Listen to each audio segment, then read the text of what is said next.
Okay, good morning, everybody. We're going to go ahead and get started. It's 11 o'clock.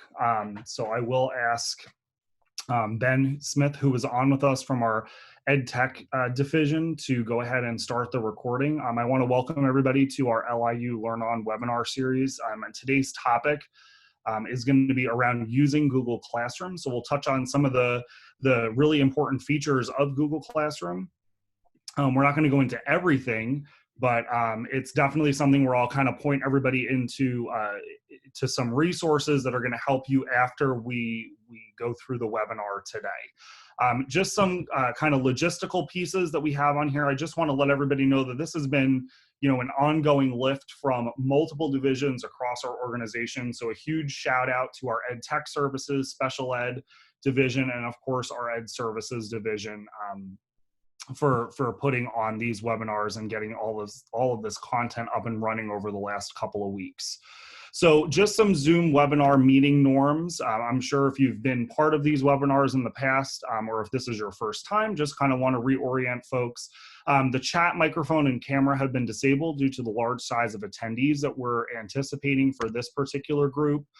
The use of Q&A to pose questions is there, but please remember that the responses will be visible to everybody. And feel free to raise your hand if you'd like to use your microphone at any point in time. There will be a chance after or post the webinar to join me in my Zoom room, and Ben will throw that link in the chat when we get to that slide. Before we move on, just something else real quick. Please make sure before you leave that you grab the Act 48 credit link. That will be shared with you so you can complete that and receive your Act 48 hours. So just wanted to showcase a couple of things regarding our resources through our intermediate unit. So I did mention the Act 48 credit.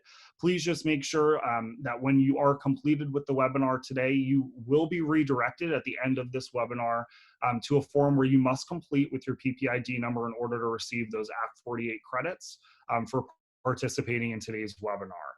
And again, this is for Act 48, it's only for Pennsylvania educators. We are archiving all of our webinars as we go through. So if for some reason you missed a webinar or you want to get back to this, you can certainly jump on to our LearnOn website and take a look at our archives. And that link is here for you as well. And then, of course, I mentioned our LearnOn website, but that's where we're housing all of our resources at this point in time, learnon.iu12.org. So as we think about kind of navigating into this new field of online learning, I want to just kind of make everybody aware that, the expectations for online learning are definitely different than when we've been face-to-face. So when we think about our continuity of ed plans, your districts are hard at work to create those continuity of education plans to either offer our students enrichment and review or planned and purposeful instruction moving forward until the end of the school year or until whenever the closures are lifted. We also want to be mindful of FAPE, which is our free appropriate public education, and this applies to all of our online instruction for our students. If a school provides educational services to the general ed population, the school definitely needs to make sure that the students with disabilities have equal access and the same opportunities as all students across that district. Definitely start thinking about less is more, and we want to definitely consider prioritizing our work and also balancing it. I know as a dad of two, we have 2 kiddos, 3 and under. It's definitely difficult, to juggle a lot of things. So when you think about what definitely needs to be done in terms of your enrichment and review or your planned instruction, plus balancing that with your family life, keep that in mind as you plan. Definitely making sure you're making use of your video as you talk parents, converse with kids. This is a huge component of social emotional learning. So it's definitely important that your kiddos are able to see your face. Definitely limit your length of your video, so no more than 6 minutes, and definitely be clear on your objectives and expectations, identifying the time to complete a task, organizing and sequencing instructions. So the outcome today, we're definitely going to take a look at some free tools, especially our tools for Google Classroom, and we're going to absolutely make sure that you understand the functionality of each tool once we end our webinar today. So again, my name is Charlie Travato. I work in the Ed Services division. Our vision there is to develop expertise and deliver change, and I am a professional development specialist in that division. My personal Zoom link is at the bottom in the bottom left-hand corner. So if you want to continue this discussion around Google Classroom or need additional support once we're done with our 25-minute webinar today, feel free to grab that link. I believe Ben will go ahead and put that in the chat for everybody. But definitely join me there afterwards, and we can spend some time if you have some additional questions or more personal questions that you'd like to ask outside of being in this larger group. So like I said at the beginning, we're not going to go through every single feature since we have such a compressed and limited amount of time. So I'm going to really just kind of focus on some of the most important features of Google Classroom. But if for some reason you are really interested in learning more or going through a 101 tutorial of Google Classroom, this is definitely the place to get it. I've trained Google Classroom 101 in the past. So where this Google Classroom 101 picture is on the slide, if you click on this, what it's going to do for you is it's going to bring you out to the Google Classroom 101 training that I've run in the past that will house all the resources you can ever imagine around Google Classroom. But again, we're not going to focus on every single one of those pieces today. I just wanted to make you aware of that. So if you click anywhere on this picture where it says Google Classroom 101, it'll bring you out to some free resources and an online tutorial of some of the 101 features as you consider moving to this LMS. Another piece that I found actually not too long ago, it actually was floating around Facebook, was a free OER classroom cheat sheet. So similar to the previous slide with doing more of a 101 tutorial of Google Classroom, if you click anywhere on where it says classroom cheat sheet on this particular slide, you can actually choose and navigate through this free slide deck that will actually help you with logging into Classroom, creating and joining a new class, all the way down to commenting on student work, or even inviting a co-teacher or another teacher into your class. So these are all of kind of the basics that really can be integrated into any of the tutorial pieces that I've put together and trained on in the past in terms of Google Classroom 101. So feel free anywhere on this screen where the picture is, if you click on that, it should bring you out to that free slide deck that is open to anybody to use and make yourself familiar with some of those pieces following our webinar today. So I just want to talk to everybody real quick about some of the benefits of setting up your Google Classroom as your LMS as you move into integrating Classroom as your primary source of communication and assessment build out and assignment build out for your kids through our continuity of education under our school closures right now. So just a couple of really brief things. When we think about the benefits of Classroom, it's simple. It's easy to set up. It's easy to use. It's free. If you have a Google account, classroom.google.com will bring you to your specific Classroom account, and you can go ahead as the teacher and set up any classes, any number of classes as you see fit. So if you're a high school teacher, you can set it up for all of the periods that you have. If you're an elementary school teacher, you could just set up one class for your 20, 25, 30 kids, or you can set up multiple classes so you can push out and differentiate assignments to kids based on individual content areas. So you can have one for math, one for science, one for English, one for social studies, for the specials, etc. If you're a gifted support teacher or a special ed teacher, you can do the same thing, and you can work with your intimate group of students that you support that are on your caseload. I've done this before and worked with gifted support teachers in the past where they did this and they were able to push out a lot of really awesome enrichment and acceleration activities and even some mental toughness, SEL, mindfulness pieces to their students. It's certainly efficient. It's simple. When you talk about paperless assignment flow, this is really the way to go. But again, it is really simple for you to set up and use and for your kids to get in and use. It's visually appealing. It's intuitive. It's got a clean design. It's constantly being updated by feedback from teachers in the field that are using it day in and day out. So really, this platform was built for teachers, really by teacher feedback and input to Google.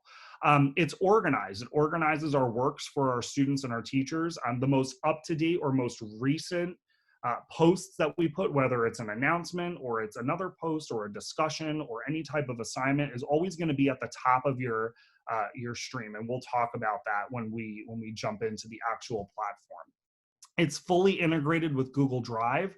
So whenever you set up a classroom, each classroom will automatically populate a Google Drive folder where documents will be dumped in there. You can dump documents in there and organize it as you see fit. And then the communication piece, it really enhances communication with students, between students and teachers. As we push into this new platform of learning for not just us as the educators, but then also for our students and the families. So I do have a way to kind of hold your students accountable that we'll talk about towards the end of the webinar today. So what I'm actually going to do, I have placeholders in the webinar slide deck around the teacher-student dashboard and around the class options and settings. But what I'd actually like to do is bump out to my classroom just to kind of navigate you through some of these things. And again, all of this is being recorded. So the teacher-student dashboard, I'm going to go ahead and bump out to Classroom. So here's my class, and I got here by going to classroom.google.com. The one class that I have in here that we've been using at the intermediate unit is for our gifted network. You can see that there's 28 students that are in here, but if you ever wanted to create a class, there's a little plus sign in the top right-hand corner. You can click on that. You can either have your kids join the class using the code, or you can go ahead and create your class. And again, you need a name. You can input a section in here if you need to, a subject, and of course a room number as needed. And what that will do is it will populate these tiles for you. I only have one tile on here, but if you have multiple periods or multiple classes or multiple content areas that you're covering, if you're an elementary teacher, all of these tiles will populate for you on here. You can take a look at some of the gradebooks and the analytics for each one of these classes as your students start to turn in assignments. And then you're also going to see that you can open a folder in Google Drive. And again, this is a specific folder just to this class or just to this tile. There are these three little vertical dots. I call them the snowmen menu. If you click on that and drop that down, you can always edit your class. You can copy it or archive it, or you can choose to leave that class if you're a student. So at this point, what I'm going to do is I'm going to take this and I'm going to go into my gifted network because I want to show you a couple of things of what this looks like. What you're going to see here within this class is actually 4 different options. You're going to see at the top, in the top center portion of your screen, you're going to see the stream, classwork, people, and grades. And what I'm going to do is briefly touch on each one of those, spending a little bit more time in classroom as we have probably about 8 to 10 minutes left. So your stream basically acts as Facebook. So, or your Twitter stream here, or your Twitter feed. All of your students, if you give them access to post, can certainly post things here, but you as the teacher or the sole gatekeeper of this particular class are going to be able to share something with your class.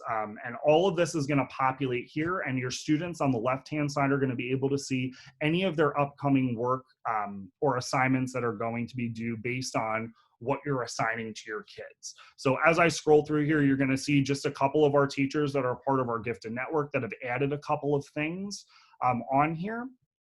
And we'll go through each one of those things. But again, the most important part here about stream is to make sure you understand it really basically acts as your Twitter feed or your Facebook feed, which is where everything's going to compile into one area with the most recent posts on top for your kids to see. I'm going to go ahead into Classwork just to show a couple of things. And again, I'm going to spend the most time in here. What you're going to notice here on the top is you have an individualized Google Calendar that you can actually post assignments on or post events on.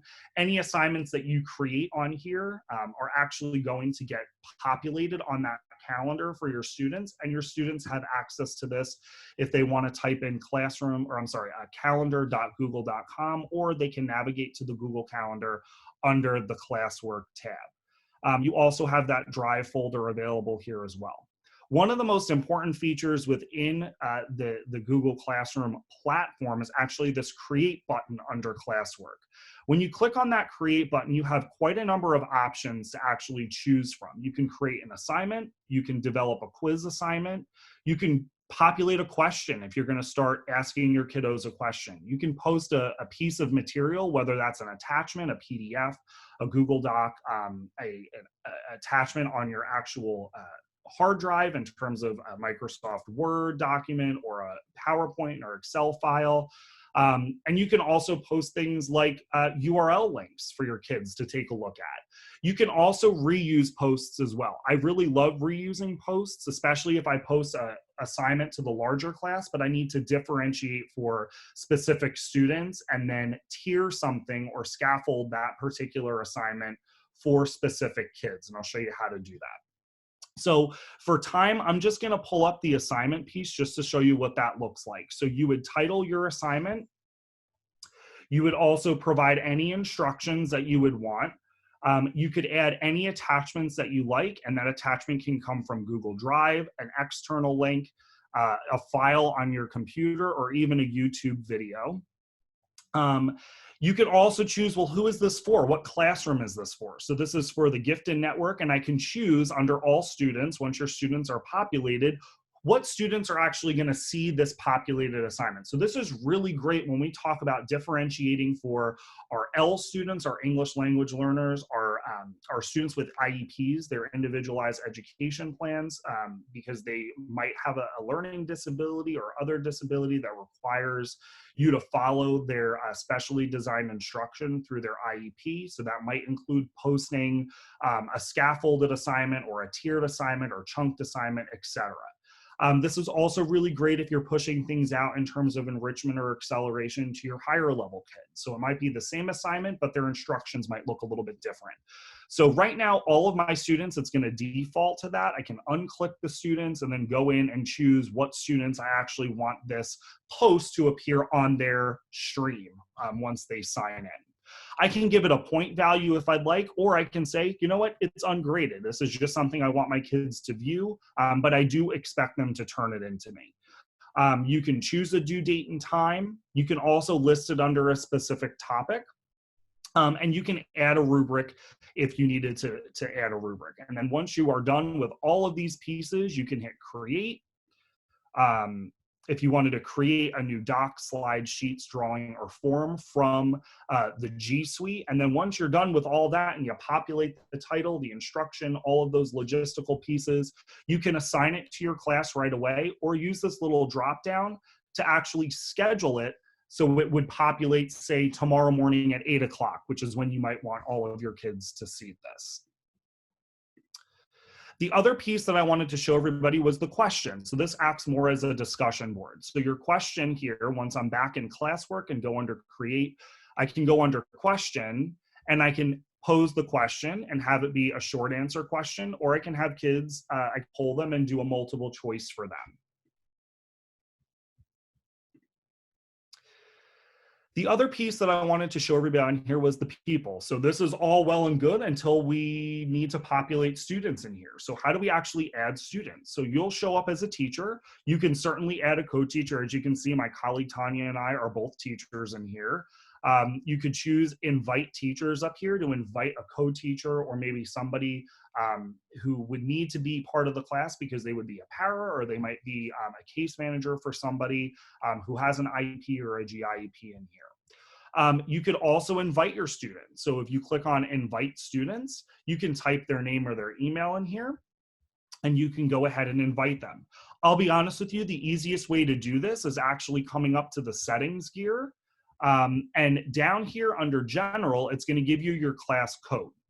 That class code, if you copy it, you can actually blast that out to all of your students to have them insert that specific code when they go to join a specific class on that homepage of classroom.google.com.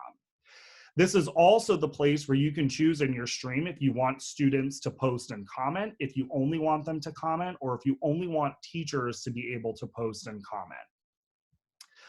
Classwork on the stream, you can certainly choose if you want to show attachments and details, show how to condense notifications, and also hide notifications as well.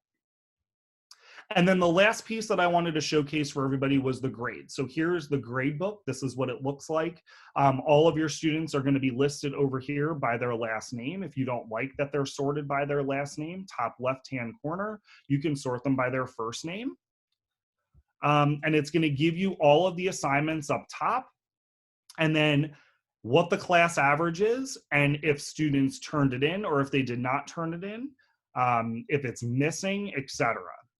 Okay, so what you can see under here for this particular assignment, using the three little snowman menu, or that vertical, the three little vertical dots, you can edit that particular assignment, you can delete it, or you can return everybody's assignment back to them. You can do the same thing for each individual student's assignment under each one of these cells. Okay, you can return it, or you can actually go ahead and view that submission. So with that, I'm going to go back to our webinar slide deck and just showcase a couple of things before we open it up to any Q&A, and then take this conversation to my personal Zoom room if folks want to follow up with specific questions. So I'm not going to play all of these videos, but I just wanted to showcase these pieces. If you are interested in using Google Classroom and want to start creating some self-grading quizzes for more of a formative or even summative check of how your students are doing, there is a video on here that I found that's actually a really great resource for folks as they try to start navigating through developing self-grading quizzes under the Classwork tab. You know, this was a pretty interesting time for us. We either left our classrooms and left everything in the classroom, or we came home with all of our binders and print materials, and now we're being asked to create digital materials to push out to our kids. So instead of just, you know, really reinventing the wheel here, and you have some awesome resources in print that you want to actually transfer to your Google Classroom, there's a really awesome video that I found. It's pretty short on how to create a Google Doc from your printed materials so your students would be able to work on that. Of course, I got to put my disclaimer in. If you know you're doing that, you want to make sure that copyright rules are being followed as you create that Google Doc from your printed material. But really, the easiest part of this is using your Drive app on your phone. So using your cell phone to turn this material into a Google Doc. And then one of the last pieces that I wanted to showcase to everybody was the student accountability piece. So how do we make sure and ensure that students are actually reading all of our posts that are being posted on Google Classroom? Because we're not getting that at all. We're not getting that information. We don't get that those analytics just from looking at the stream. So one thing that you can do in here, using this video, pretty short video, anywhere between 2 and 5 minutes, is actually setting up a read receipt through Gmail and pushing out the actual post to your students through your Gmail account. So that video is really important. I did include my resources on here, between the cheat sheet all the way down to looking at 60 ways to use Google Classroom, or even helping your parents kind of navigate through this. So what's the parent guide to Google Classroom look like? And again, all of these pieces are open source for folks. So I want to thank everybody for spending 20, 25 minutes with us this morning to kind of go through some of the uses of Google Classroom as you start to navigate into transferring your work and continuing our education for our students onto this particular learning management system. So if you're interested in joining us for any other webinars that we're holding through our LearnOn website, feel free to schedule for that webinar, learnon.iu12.org. Right on the front page, again, you're going to see all the scheduled webinars. All of those pieces are going to be there for you. At this point, I'm going to pause and make sure that everybody is able to grab the bit.ly, which is at the top. That is going to be for number 1, our LearnOn website evaluation. So this is going to be for the webinar, and I'm sure that Ben's going to throw this in the chat for us as well. So that's the first evaluation that we're going to ask you to fill out, and that's just based on your overall experience for today. The second one is going to be for your Act 48 credits. So that's going to be the bit.ly link that's being showcased down here. And again, that's something else that Ben's going to throw in the chat for us. So at this point, I'm going to stop talking and let everybody go ahead and grab those 2 bit.lys. And then, of course, my personal Zoom room, I'll sign on there in just a couple of minutes. You will be put into a waiting room, and then we can certainly chat offline for a little bit, or off the webinar, still online. If you do have individual questions about Google Classroom, and we can certainly discuss those. So again, thank you so much for joining us today. Thank you for all the work that you've been doing. From the bottom of my heart, I know this is a very difficult time, but it's a time where teachers are banding together, and they're certainly getting the job done. So kudos to everybody. Enjoy the rest of this gorgeous day it looks like out there. And if you have questions, feel free to jump in to my personal Zoom room after.